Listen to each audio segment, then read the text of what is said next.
그래서 죄송합니다. 33장 1절부터 3절까지 있는 말씀입니다. 너무나도 잘 아시는 말씀이죠. 우리 함께 읽도록 하겠습니다. 시작. 에레미야가 아직 시위대 뜰에 갇혀 있을 때에 여호와의 말씀이 그에게 두 번째로 임하니라. 이르시되 이를 행하시는 여호와, 그것을 만들며 성취하시는 여호와, 그의 이름을 여호와라는 이가 이와 같이 이르시도다. 너는 내게 부르짖으라. 내가 내게 응답하겠고 내가 알지 못하고는 크고 은밀한 일을 내게 보이리라. 아멘. 자, 우리 앉아주시기 바랍니다. 함께 기도하겠습니다. 하나님 감사합니다. 오늘도 귀한 날 주시고 또 이렇게 아버지 하나님 부르심의 자리에서 함께 예배를 드릴 수 있도록 인도하시니 감사합니다. 드려지는 예배가 주님의 이름을 높이는 예배가 될 수 있도록 인도하여 주시옵소서. 예배를 통하여서 주님 우리에게 말씀하여 주시옵소서. 그 말씀으로 우리가 살겠습니다. 그 말씀이 우리의 머리에만 머무는 것이 아니라 말씀이 우리의 삶의 울림과 떨림이 될 수 있도록 인도하여 주시옵소서. 예수님 이름으로 기도합니다. 아멘. 자, 우리 옆에 분들하고 인사 나누겠습니다. 주님의 이름으로 환영합니다. 네, 이렇게 인사 나누시고 또 주님의 사랑을 함께 경험하는 복된 예배 시간이 되길 간절히 소망합니다. 자, 오늘은 예레미야에 관한 말씀을 함께 나누도록 하겠습니다. 우리가 지금 참 시리즈를 계속 하고 있습니다. 영어로 말하면 fullness라고 하는데요. 하나님께서 우리를 계속 채워주시는, 어떻게 채워주셨는지, 어떻게 말씀과 기도로 채워주셨는지 우리가 함께 살펴보면서 우리는 어떻게 살아야 할 것인가를 또 함께 나누는 시간 갖도록 하겠습니다. 오늘은 성경 인물 중에 에레미야에 관한 말씀을 함께 나누도록 하겠습니다. 고독자에서 단독자로라고 하는 말씀을 가지고 우리 성도님들과 하나님의 말씀을 선포하겠습니다. 미국과 이란이 휴전 중이죠. 여러 이야기들이 있습니다. 그 중에 한 이야기를 우리 함께 나누도록 하겠습니다. 제가 목회 칼럼에도 썼죠. 얼마 전에 미군 장교 구출 작전이 있었습니다. 미국 장교가 탄 F-15 전투기가 격추되었죠. 낙하산에 매달려 추락한 곳은 적진의 심장부였습니다. 그를 맞이한 것은 뼛속까지 파고드는 영하의 칼바람이었습니다. 게다가 추락의 충격으로 발목을 이미 다쳤습니다. 그래서 걸을 수가 없는 그런 상황이었습니다. 극심한 통증이 온몸을 휘감았습니다. 그에게 남은 것은 오직 권총 한 자루, 그리고 몇 발의 총알 뿐이었습니다. 그리고 저 멀리에서는 적군들의 소리가 들립니다. 잡으려고 포위망을 좁혀오는 것을 느낄 수가 있었습니다. 몸을 숨길 수 있는 곳이라고는 차가운 바위 틈새 하나가 전부였습니다. 그는 철저하게 고립이 되었습니다. 그런데 우리는 전쟁에서만 고립을 느끼는 것이 아니라 우리 삶 가운데 고립을 느낍니다. 직장에서도 고립을 느끼고 또 사업터에서도 고립을 느끼고 심지어 우리는 가정에서도 고립감을 경험합니다. 심지어 우리는 한 이불을 덮고 자지만 부부간에도 고립감을 느낄 수도 있습니다. 예전에도 한번 말씀을 드렸지만 영국에 고립부가 생겼어요. 고독부라고도 하고요, 외롬부라고도 합니다. 그래서 저는 이 외롬부라고 해서 이게 외롬이라고 하는 말이 영어인 줄 알았어요. 왜냐하면 영국에서 만들어가지고 가만히 들어보니까, 이야기를 들어보니까 우리말로 외롬부더라고요. 교육부도 있고 문화부도 있고 국방부도 있는데 영국에서 외롬부를 만들었다라고 해요. 배경은 단순히 개인의 감정 문제를 넘어서 이를 심각한 사회적인 질병이자 경제적인 손실로 규정했기 때문입니다. 그 연구에 의하면 이렇대요. 이 고독은 하루에 담배 10개비를 피우는 것과 맞먹는다라고 얘기합니다. 김영중 목사가 드리는 말씀이 아니라 연구에 의하면 외로운 것이 하루에 담배를 15개 피는 것 정도. 제가 뭐 담배를 안 피워서 잘 모르겠는데 15개면 어마어마한 거 아니지 않겠습니까? 한 갑에 얼마 들어있나요? 말씀하시는 분들은 좀 잘못드는데 15개 어마어마한 그런 악영향을 준다라고 볼 수가 있습니다. 그리고 연구에 의하면 외로움은 치매. 요즘은 뭐 치매라고 하지 않습니다. 치매라고 하는 말이 어리석을 매를 쓰기 때문에 치매라고 하는 말을 쓰지 않고 요즘은 인지저하나 인지장애라고 하는 말을 쓴다고 해요. 어쨌거나 인지저하나 인지장애, 심혈관 질환 및 우울증의 주요 원인이 된다라고 합니다. 그러니까 사회적으로 굉장히 큰 문제가 될 수가 있습니다. 그리고 이것은 개인적인 것을 떠나서 경제적 비용도 매우 크게 발생한다고 해요. 외로움으로 인한 국민 건강 악화는 국가 보건 서비스의 부담을 가중시키고 생산성 저하를 초래하여 영국 경제에 매년 약 320억 파운드래요. 320억 파운드. 그러니까 이거를 원화로 계산을 하면 약 50조 원이래요. 그러니까 외로움을 통해서 겪게 되는 여러 어려움들이 개인적인 어려움도 건강적인 어려움도 있지만 사회적으로 경제적인 큰 손실이 있다고 합니다. 50조라고 하죠. 50조면 뭐 거의 대한민국의 1년 예산과도 거의 맞먹는 조금 못 미치는 그런 큰 돈이다라고 볼 수가 있습니다. 그렇다면 우리는 어떻게 이 고독의 문제를 해결할 수가 있겠습니까? 오늘 등장하는 에레미야가 어떻게 고독을 말씀과 기도로 싸워서 이기는지 우리가 한번 살펴보겠습니다. 그리고 이미 우리가 말씀을 드렸지만 우리의 부족함, 아픔, 어려움, 이런 고독, 외로움 이런 것들이 말씀과 기도로 어떻게 채워지는지, 어떻게 채워져야 할지 우리가 이 시간 말씀을 함께 나누도록 하겠습니다. 우리 에레미야를 생각해 보면 어떤 생각이 듭니까? 에레미야는 고독한 사람이었어요. 에레미야의 별명이 뭐였습니까? 눈물의 선지자입니다. 에레미야 얼마나 많이 울었습니까? 얼마나 많이 힘들었습니까? 얼마나 많이 외로웠을까요? 우리가 가만히 예레미야의 인생을 살펴보면 가정적으로 굉장히 힘들었어요. 성경을 찾아보진 않겠지만 에레미야서 16장 2절에 보게 되면 너는 이 땅에서 아내를 맞이하지 말며 자녀를 두지 말라고 말씀을 하십니다. 누구의 말씀일까요? 하나님의 말씀이에요.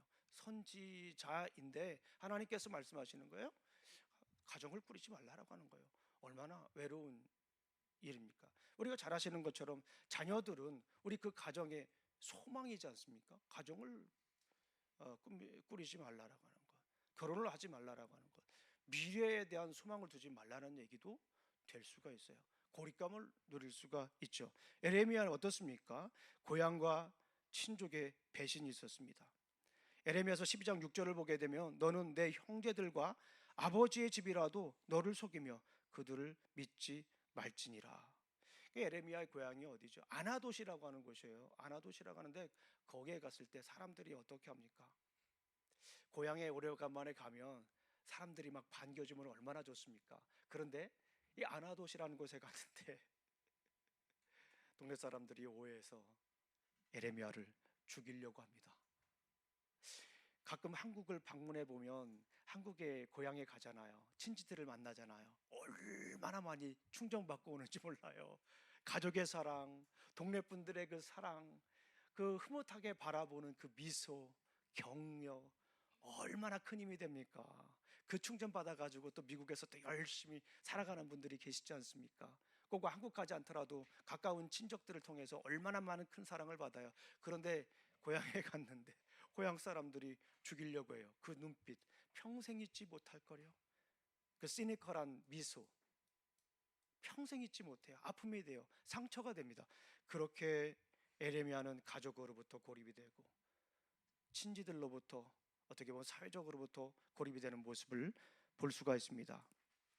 그리고 에레미야서 15장 17절을 보니까 내가 기뻐하는 자들의 모임 가운데 있지 아니하며 즐거워하지도 아니하고 혼자 앉아 싸우며 그러니까 이 말씀을 보게 되면 결국에는 사회적으로도 고립이 되었다. 혼자다. 아무도 없다. 그런 생각이 드는 거예요.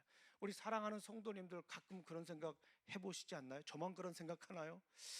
살아가는데 요즘은 80억 명이라고 하잖아요. 전 세계 인구가 80억 대 1로 살아간다는 생각을 해보시지 않습니까? 저는 가끔 그런 생각을 해요. 제가 건강하지 못해서 그럴 수도 있는데 80억 대 1로 살아갈 수도 있겠다라고 하는 그런 생각이 종종 듭니다. 지금 에레미야의 삶이 어떻습니까?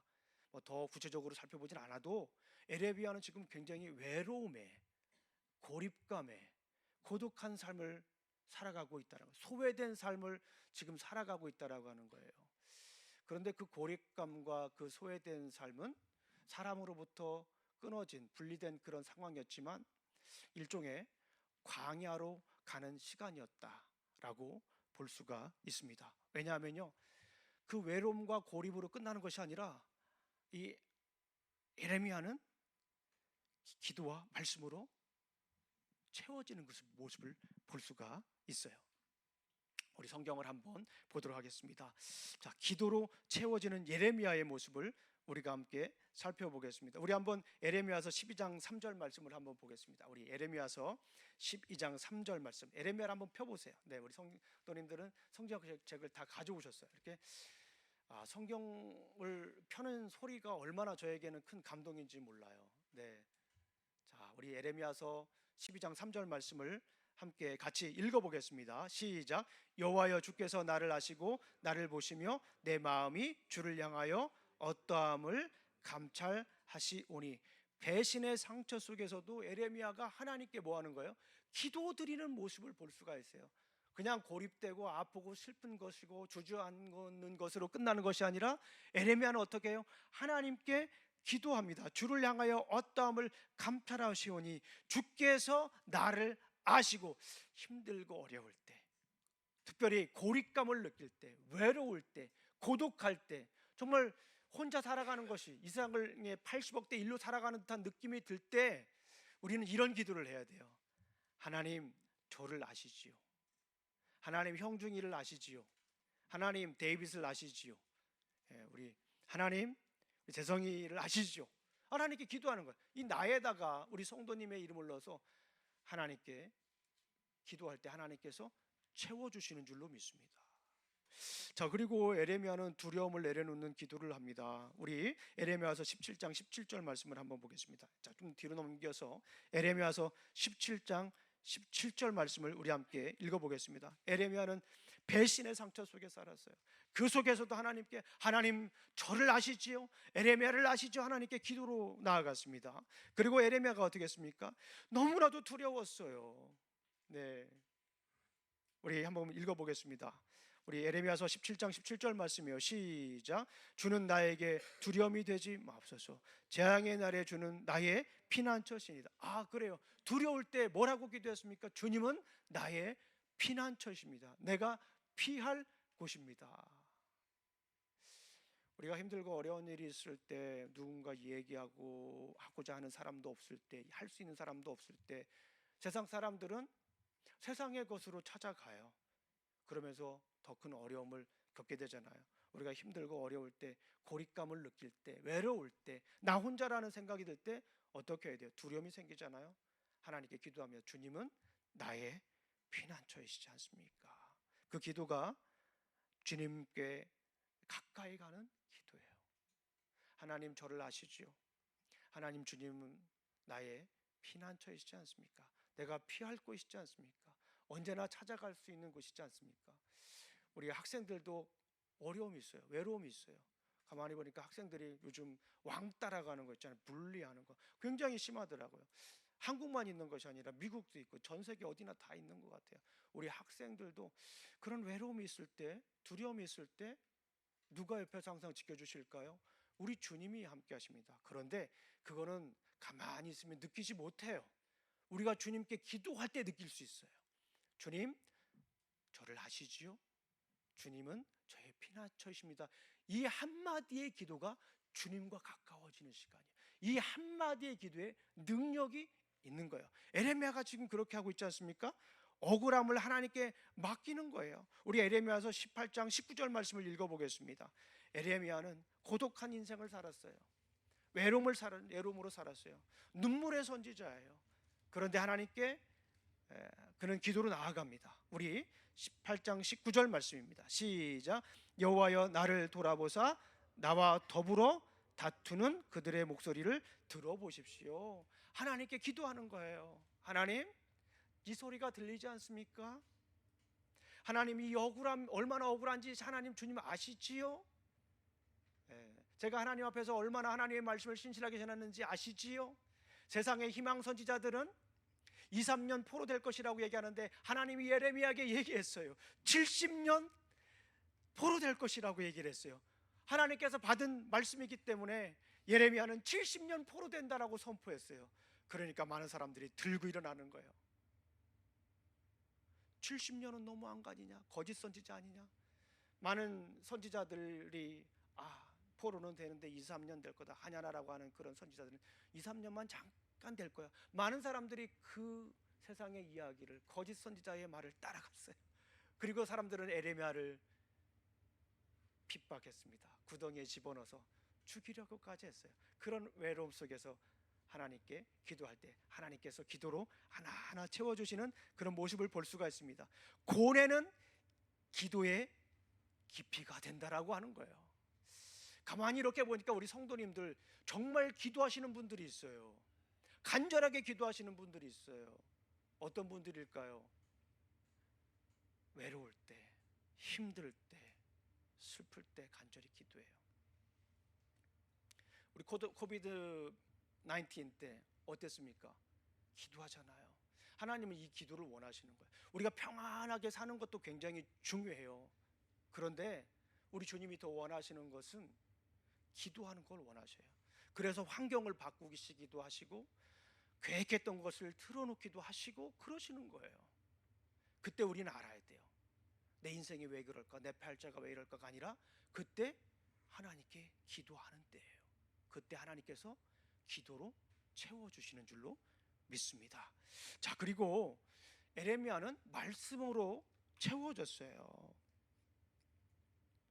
에레미야서를 보게 되면 참 재미난 표현들을 보게 됩니다. 저에게는 굉장히 재미난 표현이에요. 에레미야를 구분하는 여러 가지 지표들이 있는데 그 중에 하나가 뭐냐면 하나님의 말씀이, 여호와의 말씀이 에레미야에게 임하니라라고 하는 그런 표현들이 있을 때 아주 중요한 사건들이 있어요. 중요하니까 한번 살짝만 찾아볼게요. 우리 성경으로 가보겠습니다. 에레미야서 2장 1절 말씀. 네, 빨리 볼게요. 성경책 빨리 피세요. 에레미야서 2장 1절 말씀입니다. 에레미야서 2장 1절 말씀. 네, 제 성경책에는 하이라이트로 되어 있는데요. 한번 읽어보겠습니다. 시작. 여호와의 말씀이 내게 임하니라 이르시되. 자, 그 다음에 7장 1절로 갑니다. 7장 1절, 그 전에도 꽤 있죠. 말씀이 7장 1절 말씀. 시작. 여호와께로부터 에레미야에게 말씀이 임하니라. 하나님의 말씀이 에레미야에게 지금 채워지는 거예요. 하나님의 말씀을 지금 다운로드 받고 있는 것이다라고 볼 수가 있습니다. 몇 개만 더 찾아보죠. 우리 13장 1절 말씀입니다. 지금 이 찾는 말씀들이 에레미야의 이야기를 구분하는 굉장히 중요한 터닝 포인트가 돼요. 우리 13장 1절 말씀입니다. 한번 읽어보죠. 시작. 여호와께서 이와 같이 내게 이르시되 너는 가서 배띠를 사서 내 허리에 띠고 물에 적시지 말라 하시기를. 하나님의 말씀이 계속 지금 임하는 모습을 볼 수가 있어요. 11장 1절도 찾아보고 13장 1절도 찾아보고 마지막으로 한 절만 더 찾아볼게요. 18장 1절 말씀입니다. 18장 1절 말씀 우리 함께 읽어보겠습니다. 시작.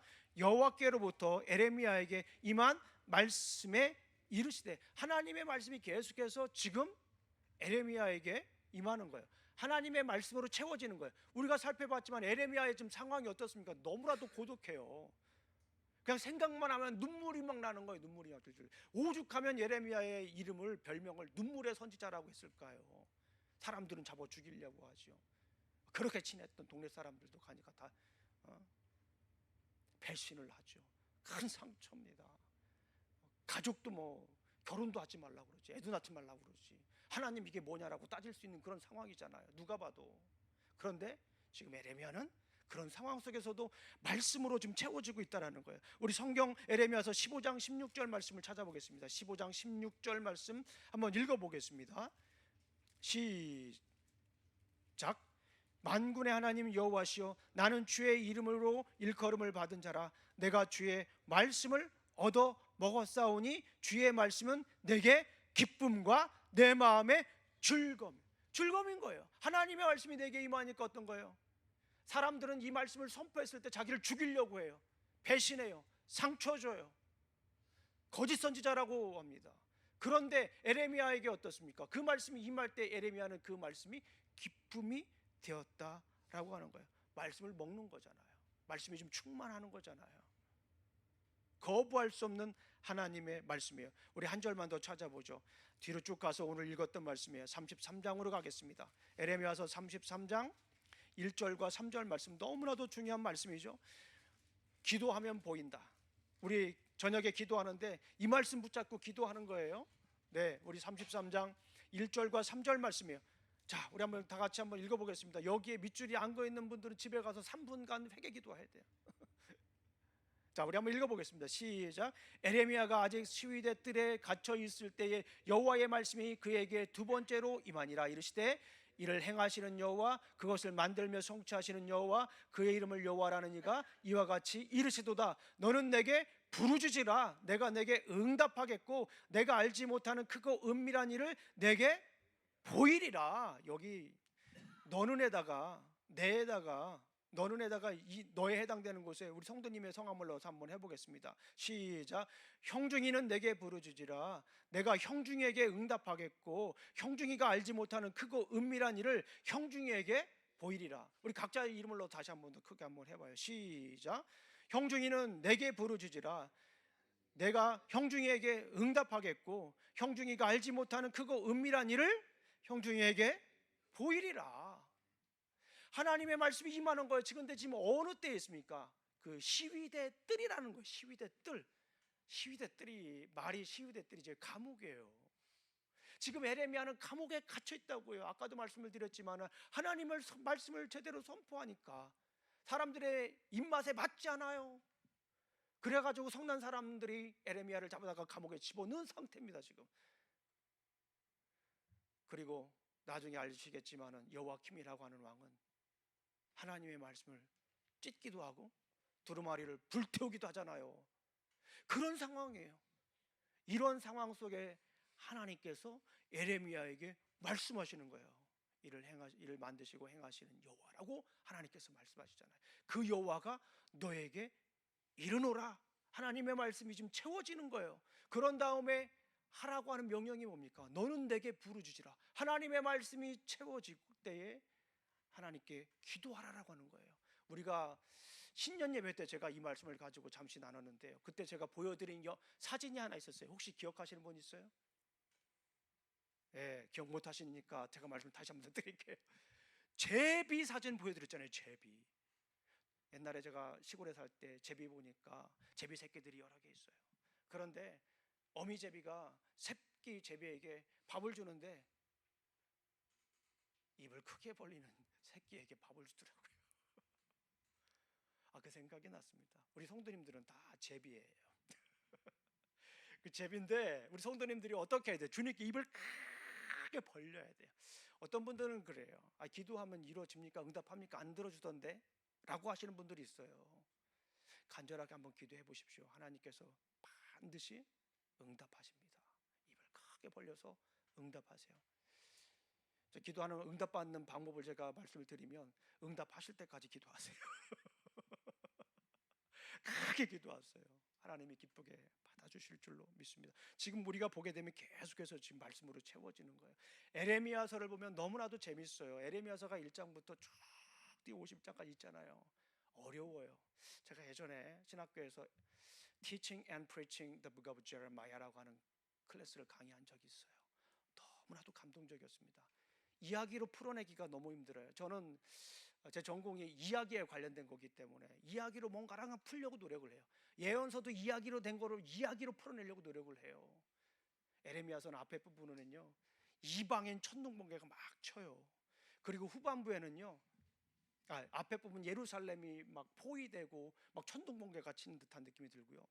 뒤에 부분은 주변에 있는 나라들이 완전히 막 폭풍 가운데 있어요. 그런데 에레미야의 가운데는 예루살렘의 폭풍이 임해가지고 완전히 멸망 단계를 집중적으로 묘사하고 있어요. 폭풍이에요, 폭풍. 에레미야는 완전히 폭풍이에요. 그런데 우리 폭풍하면 떠오르는 게 뭐가 있습니까? 폭풍에 눈이 있잖아요. 폭풍 가운데 눈, 그것이 바로 에레미야서 31장부터 33장까지. 그게 에레미야의 언약이라고 합니다. 에레미야의 언약. 그런 폭풍 가운데 폭풍의 눈, 하나님의 말씀이 그 안에 있는 것이 바로 예레미야서예요. 그래서 에레미야서는 하나님의 말씀이 중요하다. 폭풍 가운데 하나님 말씀 붙잡고 살아야 된다는 메시지가 선포되고 있어요. 에레미야가 이 선지서가 굉장히 어려운데 선지자 이름의 뜻의 메시지가 담겨져 있어요. 정말 놀라운 발견이지 않습니까? 에레미야는 세우다는 뜻이에요. 히브리어로 말하면. 그러면 에레미야를 이해하는 데 중요한 메시지는 뭐예요? 어떻게 우리가 세워질 수 있을까? 그 답을 에레미야에서 가운데에서 얘기를 해줘요.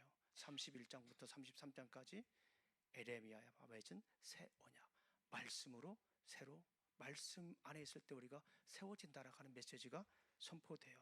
우리 에레미야서 33장 찾았으니까 우리 33장 1절 말씀을 한번 보겠습니다. 33장 31절 34절. 31장부터 33장까지 언약이라고 얘기를 하는데 더 엑기스를 담아놓은 것이 33장 31절부터 34절까지예요. 꼭 기억하셔야 돼요. 제가 창세기 할 때도 여러 번 강조했습니다. 우리 33장 1절만 한번 읽어보겠습니다. 33장 31절 죄송합니다. 시작. 여호와의 말씀이니라. 보라, 날이 이르리니 내가 이스라엘 집과 유다 집에 새 언약을 맺으리니. 새 언약이 뭐예요? 하나님 말씀이에요. 이 말씀은 아브라함의 언약과 다윗의 언약과 연결이 되는 메시지입니다. 그만큼 에레미야는 말씀으로 지금 채워졌어요. 어떤 때요? 시위대 뜰에 있을 때, 감옥에 있을 때 말씀으로 채워지는 이 모습을 우리가 볼 수가 있어요. 그러면서 이 31장 31절부터 34절은 희망의 메시지예요. 희망의 메시지. 언약을 맺으면서 앞으로 이스라엘 백성들 가운데 희망이 선포되는 메시지입니다. 지금 시대적 상황으로 보게 되면 완전 바벨론이 폭풍해가지고 바벨론이 포위를 해가지고 무너지는 상황이에요. 예루살렘 성전이 무너지는 상황이에요. 그런 상황 속에서도 에레미야에게 희망의 메시지를 주는 거예요. 에레미야와 하나님께서 언약을 맺으면서 희망의 메시지를 주는 거예요. 하나님과 에레미야는 홀로 이렇게 선 모습을 볼 수가 있다는 거예요. 자, 에레미야가 이렇게 단독자로서 하나님 앞에 서 있는 모습을 볼 수가 있습니다. 우리가 잘 아시는 것처럼 에레미야는 매질을 당하고 구덩이에 던져지기도 하고 극한 상황 속에서도 결코 굴복하지 않습니다. 말씀으로 채워지고 기도로 채워지면서 그는 외롭지가 않아요. 세상 사람들이 볼 때는 완전히 혼자인 사람이에요. 왕따인 사람이에요. 그런데 외롭지가 않아요. 오히려 혼자 하나님과 만나는 시간으로 삼았다라고 볼 수가 있어요. 그래서 이거를 우리가 단독자다라고 하는 거예요. 그래서 우리가 에레미야를 처음 봤을 때는 고독한 사람이었어요. 그런데 에레미야를 이렇게 기도와 말씀으로 채워지니까 에레미야가 어떤 사람이 됩니까? 단독자로 돼. 에레미야는 더 이상 고독자가 아니에요. 고독한 사람이 아닙니다. 이제 에레미야는 단독자가 됐다라고 하는 거예요. 이 단독자라고 하는 말할 때 제가 여러 번 말씀을 드리죠. 키에르케고라라고 하는 유명한 철학자가 있습니다. 그 철학자가 이런 얘기를 한 거예요. 단독자. 우리는 하나님 앞에서 단독자가 되어야 된다. 세상이 가지고 있는 여러 가지 조건과 환경과 이런 것들을 다 내려놓고 하나님 앞에 홀로 단독자로 설 때 우리는 진정한 사람의 모습이 된다. 우리는 진정한 사람이 된다. 진정한 자아를 찾을 수 있다라고 하는 거예요. 자기가 가지고 있는 환경, 어려움, 고통, 슬픔 이런 것들을 다 내려놓고. 그러니까 이 에레미야를 보세요. 에레미야는 세상과 다 끊어졌잖아요. 가족과 끊어지고 친족들과 끊어지고 동네 사람들도 끊어지고 선지자들로부터 왕따당하고 왕도 에레미야의 말을 믿지 못해 불태워버리고 두루마리를 심지어 불태워버리고 완전히 고립된 그 상황 속에서 고독한 그 상황 속에서 외로운 그 상황 속에서 어떻게 했습니까? 넘어지고 쓰러지고 아파하는 것이 아니라 원망하는 것이 아니라 하나님 앞에 혼자 단독자로 쓴 거예요. 자기가 가지고 있는 모든 환경들을 모두 다 내려놓고 뭐 직이라든가 재산이라든가 학위라든가 이 모든 것들 세상 사람들이 에게 있어서 정말 중요한 가치인 것들을 다 내려놓고 하나님 앞에 혼자 서는 계기가 되었다라고 하는 거예요. 우리 사랑하는 성도님들, 힘들고 어려울 때 그때가 우리 하나님 만날 때예요. 누구 만날 때요? 누구와? 사람들과 관계없이 혼자 주님과 만날 때예요. 이거를 어려운 말로 코람데오라고 해요. 라틴어로. 하나님 앞에서 우리는 서는 거예요. 생각해 보세요. 가족 때문에 하나님 앞에 우리가 서지 못하잖아요. 때로는 직장일 때문에 너무 바빠가지고 우리는 하나님 앞에 설 시간이 별로 없어요. 사업 때문에, 사업 구상 때문에 우리는 하나님 앞에 설 때가 점점 시간이 줄어드는 거예요. 자녀들 생각하는 것 때문에, 앞으로 살아갈 일 생각하는 것 때문에 우리가 점점 하나님을 독대하는 시간들이, 하나님 앞에 혼자 서는 시간들이 줄어들잖아요. 그런데 고독한 시간, 외로움의 시간, 그 시기가 바로 하나님이 우리를 만나기를 원하는 시간이다라고 볼 수가 있습니다. 비행기 격추된 조종사 이야기로 다시 돌아갑니다. 격추 14시간 만에 본국으로 한 줄기 무전 신호가 도착했습니다. 얼마나 절체절명의 순간이에요. 비행기를 타다가 추락한 것도 너무나도 아찔한 건데 적진 한복판에 떨어집니다. 자그로스 산맥, 추위와 싸워야 돼요. 가지고 있는 것이 권총 한 자루와 총알 몇 개밖에 없습니다. 적군들은 사냥개처럼 그 포위망을 좁혀와요. 바위 틈에 잠시 숨을 수밖에 없는 그런 절체절명의 순간이었습니다. 본국으로 한 줄기 무전 신호가 도착합니다. 작전 코드도 구조 요청도 아닙니다. 그것은 God is good. 하나님은 선하시다라고 하는 겁니다. 짧지만 강렬한 신앙 고백이었죠. 이 격추된 길을 열리는 미군은 이란군의 방해 공작일 수도 있다고 의심해. 미군들은 이란군의 방해 공작이라고도 의심했지만 신앙생활을 함께한 지인들의 조언과 CIA의 분석으로 조난당한 미군 장교가 보낸 구조 신호임을 확신합니다. 인간의 눈으로 보기에 상황은 고통과 공포, 죽음의 그림자가 짙게 드리워졌죠. 그러나 그는 환경을 바라보지 않고 하나님의 변함없는 선하심을 선포합니다. 그 절체절명의 순간이 이 조종사에게는 하나님 앞에 단독자로 서는 시간이었어요. 고독한 시간이기도 했지만 고독의 시간을 넘어서, 고독자로 선 것을 넘어서 하나님 앞에 단독자로 선 거예요. 그러니까 이런 위대한 고백을 할 수 있는 거예요. 그 자리에서 죽어도 전혀 이상하지 않은 그런 상황. 그때 하나님을 만납니다. 그리고 이렇게 고백합니다. God is good. 우리가 교회 다니면 우리 청년들한테 그런 이야기를 합니다. God is good 하면 청년들이 뭐라고 해요? 유스들이 뭐라고 해요? All the time. All the time 하면 우리 청년들이 God is good 이라고 하잖아요. 우리 한번 해볼까요? God is good. 그러면 우리 성도님들은 all the time. 제가 all the time 하면 우리 성도님들은 God is good. 정말 어렵죠? God is good. All the time. 아마도 이 미군 조종사는 신앙생활하면서 이걸 여러 번 했을 수도 있어요. 근데 그걸 기억한 것 같아요. 뭐 다른 기사에 그런 얘기가 나오질 않았어요. 그러나 God is good이라고 하는 걸 분명히 보냈습니다. 그걸 보고 우리가 아는 것처럼 미국은 이 조난당한 조종사를 구해냅니다. 우리 사랑하는 성도님들, 지금 혹시 인생의 시위대 뜰에서 감옥에 혹은 홀로 있지는 않으십니까? 사람의 관계가 끊길 수도 있고 이해받지 못하는 외로움 속에 홀로 서 있을 수도 있습니다. 우리가 꼭 기억해야 돼요. 그것은 고립의 장소가 아니라 하나님과 독대하는 장소입니다. 세상의 연결이 끊긴 그 지점이 바로 하늘의 문이 열리는 지점입니다. 우리가 대중 속에 숨지 않고 단독자로 하나님 앞에 부르짖을 때 하나님께서는 우리가 알지 못하는 크고 은밀한 일을 보이실 것입니다. 예레미야를 채우셨던 그 말씀이 오늘 저와 우리 성도님들의 마음을 가득 채우시기를 주님의 이름으로 축원합니다. 기도하시겠습니다. 하나님 아버지 감사합니다. 오늘도 이렇게 말씀을 나누었습니다. 아버지 하나님, 외롭고 쓸쓸하고 힘들어도 그때가 고독한 시간을 넘어 주님 앞에 단독자로 서는 시간이 될 수 있도록 지켜주시옵소서. 주님을 만나고 주님을 경험하고 그 어느 때보다도 주님의 소리를 분명하게 듣는 시간이 되게 하여 주시옵소서.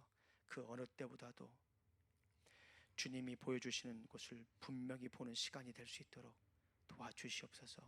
예수님 이름으로 기도합니다. 아멘. 우리 다 같이 일어나셔서